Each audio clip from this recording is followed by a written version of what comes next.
Again sa ating channel at ito yung live natin na ito na yung pinakahuling live natin na gagawin ngayong taon ng 2023. Alright, so yun nga guys, ngayon ulit tayo nakapag-live after a long week yata, hindi tayo nakapag So nakakaano lang talaga dito. Alam niyo yun, oy bakit gano'n, nawawala yung internet?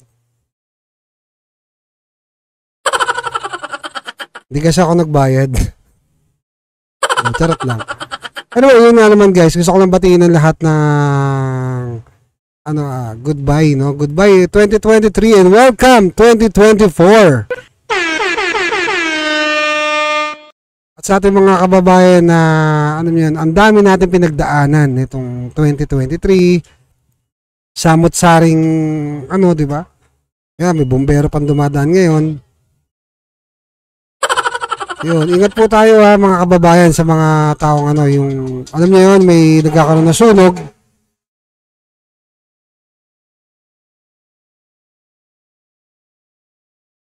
Ayun, di ba?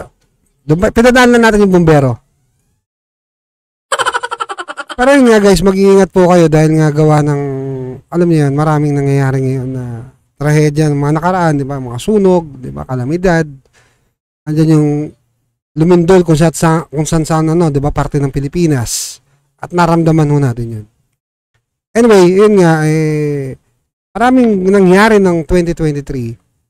Pero dapat mas paghandaan ho natin yung paparating na 2024. Yun. Bakit ganyan? Marami hong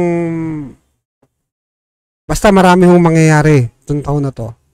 At hindi lang ho yung kumbaga sa politika, mga viral issue, na minsan yung mga viral nga hindi na natin na tawag nito na pag-uusapan, hindi na rin natin na itatopic gawa nga na medyo tayo busy,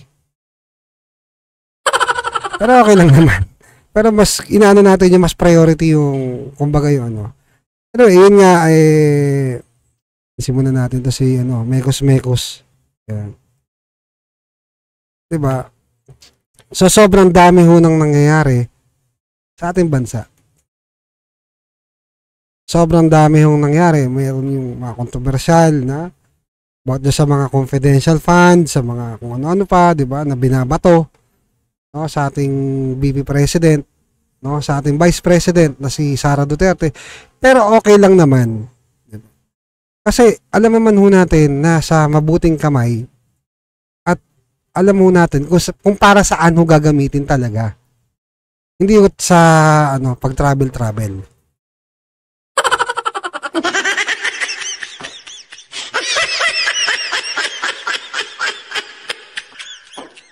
Diba? Hindi naman ho pang travel gagawin doon. Yan, dami na nagpapaputok. Anyway, yun nga guys, ito, pakita ko lang ho sa inyo. Yung survey na lumabas no nakaraan. Ito nga, ayan. Saan na ba yan? Ayan. Singit lang natin to. Actually, nag-live lang naman tayo para mag-greet ng Happy New Year sa inyong lahat. Oh, yan. Ito po yung survey nung nakaraan. Ano yung top 12? Ayan, Ayan yung top 12 na lumalabas. Na ito nga, nangunguna pa rin si President, si former President Rodrigo Roa Duterte. Pumapangalawa si Erwin Tulfo. Tapos pumangatlo si Doc Willie Ong. Ayan, pumangapat si Christopher Bongo. Ayan, si Madam Amy, pumanglima, pumang-anim si Ronald Bato de la Rosa, sumunod si Vicente Soto, at yun, pumasok si Isko Moreno. Pumasok din si Yorme, di ba?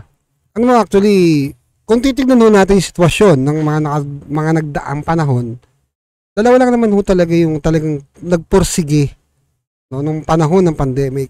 Yun nga si President Duterte, former President Duterte, at si Mayor Isko Moreno. Diba?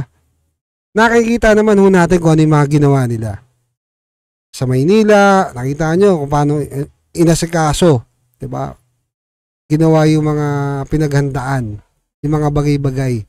Diba? Yung sa pandemic. Diba? bago man magano, 'di ba? Nag-ready na si Yorme.